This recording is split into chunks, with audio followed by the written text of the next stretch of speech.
மக்களே, ஏப்ரல் 23ஆம் தேதி அன்னைக்கு ஒரு நாள் மட்டும் இந்த விஜய் சொல்றத கேளுங்க.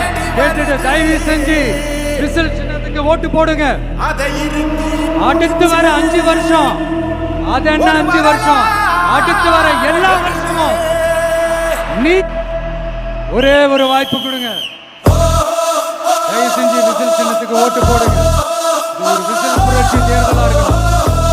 மே 4ஆம் தேதி அந்த ரிசல்ட் வர டே ரொம்ப ஸ்பெஷலான டே.